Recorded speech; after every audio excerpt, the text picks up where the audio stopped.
जय हिंद। मैं मौर्य सर। इनका पहले वीडियो देखिए। तेजस्वी यादव ने 200 से अधिक सभाओं को संबोधित करने का आंकड़ा पार कर लिया है। तेजस्वी के कार्यक्रमों को देखकर लगता है कि वे एक साथ नगर निगम से लेकर पंचायत, विधानसभा से लेकर लोकसभा का चुनाव लड़ रहे हैं। रैली रिपोर्ट में आज तेजस्वी यादव की भीषण रैलियों की बात होगी। तेजस्वी को डॉक्टरों ने सलाह दी है कि वे 3 सप्ताह के लिए बेड रेस्ट करें। कोई भी मरीज होता तो यही करता और करना भी चाहिए, लेकिन जिस तरह से तेजस्वी हर दिन सभाएं कर रहे हैं, अपने स्वास्थ्य को जोखिम में डाल रहे हैं। इस हाल में भी कोई 7 सभाएं रोज कैसे कर सकता है?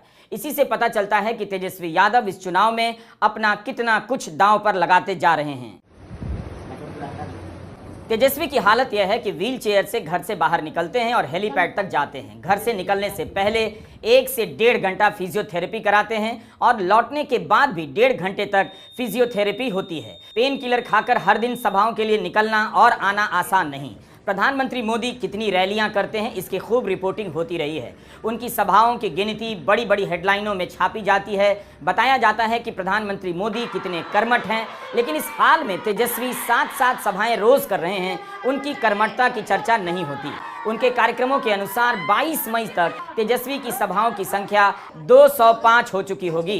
तेजस्वी जब बेल्ट लगाकर रैली में पहुंचते हैं तो मुश्किल से खड़े हो पाते हैं, बैठकर ही भाषण देते हैं। कमर पर बंधी बेल्ट दिखाते हैं और बताते हैं कि इंजेक्शन लेकर रैली में आया हूं। आप लोगों को हम दिखा दें कि हमको चोट काफी है, खड़े होने से मना किया है।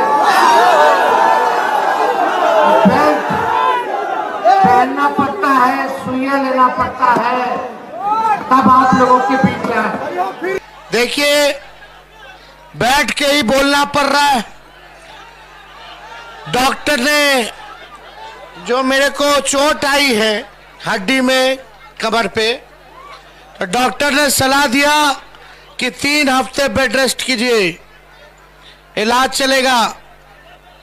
लेकिन हमने डॉक्टर साहब को बोला बेड रेस्ट हमको जरूरत नहीं है जब तक हम नरेंद्र मोदी जी को बेड रेस्ट नहीं करा देते। इस चुनाव में तेजस्वी यादव ने 3 अप्रैल को जमुई से अपने अभियान की शुरुआत की। अकेले जमुई में उन्होंने 17 सभाएं की हैं। उसके बाद से तेजस्वी हर लोकसभा में, कई विधानसभाओं में सभा करने लग गए ताकि ज्यादा से ज्यादा जनता के बीच पहुंच सके। मुझे पता है कि गोदी मीडिया में बीजेपी की जीत की अब दिन रात घोषणा होने लगी है। पन्ना प्रमुखों से लेकर तमाम सांगठनिक बातों का विवरण दिया जाने लगा है। बीजेपी अगर जीत गई तो तुरंत ही विपक्ष को आलसी बताया जाएगा, नकारा बताया जाएगा। यह भी कहा जाएगा कि उसे जनता और उसके मुद्दों की समझ नहीं। लेकिन हार जीत से अलग इसी समय में देखिए कि विपक्ष कैसे लड़ रहा है। अलग अलग राज्यों में अलग अलग नेता किस तरह चुनाव प्रचार कर रहे हैं। उनके पास धन नहीं है लेकिन दम बचा हुआ है। होती है कि आप विपक्ष को लड़ते हुए देखें, जानें कि कैसे लड़ रहा है। यह चुनाव 2019 से इस मायने में भी अलग है कि विपक्ष दिखाई भी दे रहा है और लड़ भी रहा है।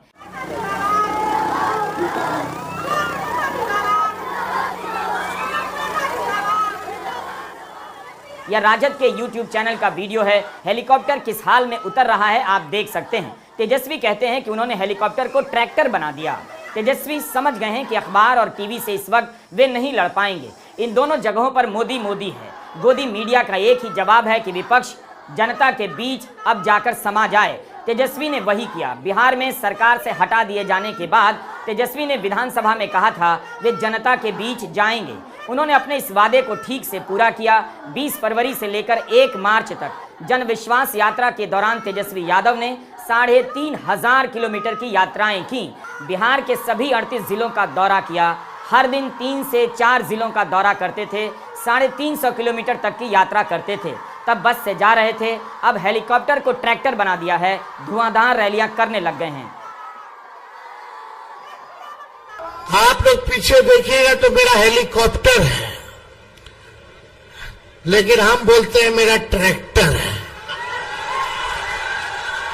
हम और मुकेश सहनी जी अकेले हैं इस हेलीकॉप्टर पर, और हम लोगों को रोकने के लिए प्रधानमंत्री, मुख्यमंत्री, बिहार सरकार के सभी मंत्री, केंद्र मंत्री नड्डा जी, गृह मंत्री अमित शाह जी, राजनाथ सिंह जी, यूपी के मुख्यमंत्री योगी जी, असम के मुख्यमंत्री हल्ला चिल्ला ठिकाना।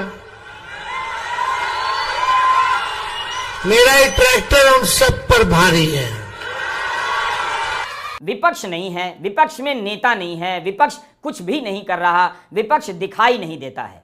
इस तरह का रोना रोने वाले दिल्ली में बहुत से लोग मिलते हैं और व्हाट्सएप यूनिवर्सिटी के जरिए सबसे बड़ा प्रचार यही किया गया है कि लोगों की नजरों के सामने से ही नहीं, उनकी समझ से भी विपक्ष को गायब कर दिया गया है। उन्होंने भी विपक्ष को नहीं देखने का ठोस बहाना बना लिया है और इस बहाने के नाम पर ऐसे राजनीतिक चर्चाकार भी विपक्ष को गायब कर देते हैं। तो एक तरफ विपक्ष को दिखाया नहीं जाता और दूसरी तरफ गोदी मीडिया पर दिन रात बीजेपी को जिताया जाता है ताकि बीजेपी के लिए हर वक्त माहौल बना रहे।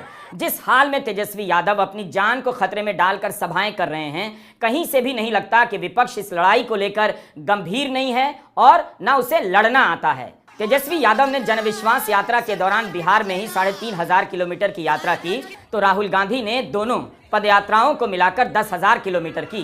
गोदी मीडिया के किसी पत्रकार ने तेजस्वी से नहीं पूछा होगा कि आप में इतनी ऊर्जा कहां से आती है, स्लिप डिस्क के बाद भी आप एक दिन में 7 सभाएं कैसे करते हैं, तरकारी कौन सी खाते हैं, चोखा किस चीज़ का खाते हैं, दाल के साथ सब्जी खाते हैं या केवल सब्जी खाते हैं, ऊर्जा कहां से आती है। यह सवाल केवल भारत के प्रधानमंत्री नरेंद्र मोदी के लिए रिजर्व है ताकि पता चले कि वही काम कर रहे हैं। उनके मंत्रियों से भी नहीं पूछा जाता कि वो जब बिना छुट्टी के काम कर रहे हैं तो आप लोग क्या छुट्टियां लेते हैं, आप कैसे छुट्टी ले लेते हैं।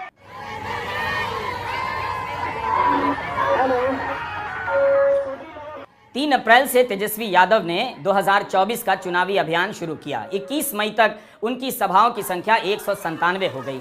22 मई की 7 सभाओं को मिलाकर तेजस्वी की सभाओं की संख्या 205 हो जाएगी, डबल सेंचुरी से भी ज्यादा। बिहार विधानसभा में भी तेजस्वी यादव ने हेलीकॉप्टर से बिहार को धांक दिया था। धांक देने का मतलब चप्पा चप्पा छान मारना। स्लिप डिस्क होने से पहले तक तेजस्वी एक संसदीय क्षेत्र में 2 से लेकर 3 सभाएं कर रहे थे। हर विधानसभा के 2 ब्लॉक में जा रहे थे। तेजस्वी के साथ साथ विकासशील इंसान पार्टी के मुकेश सहनी भी होते हैं। 2015 में बीजेपी ने मुकेश सहनी को काफी बढ़ावा दिया। तब मुकेश सहनी का विज्ञापन अखबारों के पहले पन्ने पर छपने लगा था। तब से लेकर आज तक मुकेश सहनी ने मछुआरा समाज में अपनी पकड़ मजबूत कर ली है। तेजस्वी इस बात को जानते हैं और शायद मुकेश सहनी को भी समझ आ रहा होगा कि राजनीति की किस धारा के साथ रहकर वे लंबा चल सकते हैं। तेजस्वी उन्हें अपनी हर सभा में हेलीकॉप्टर में लेकर जाते हैं। मुकेश सहनी का समाज मछली पालन और मारने का काम करता है। जाहिर है मछली उनका दैनिक भोजन भी है। बीजेपी यह समझ नहीं पाई। मछली खाने को लेकर विवाद ने उल्टा उसे फंसा ही दिया। बंगाल में ममता बनर्जी मछली को लेकर बीजेपी पर निशाना साधने लगी कि अब यह पार्टी नहीं चाहती कि लोग मछली भी खाएं, अंडा भी खाएं। मेरा अगर वीडियो आपको अच्छा लगता है तो ज्यादा से ज्यादा लोगों के पास शेयर करिएगा और मिलते हैं नेक्स्ट वीडियो में। तब तक के लिए जय हिंद, जय भारत, भारत माता की।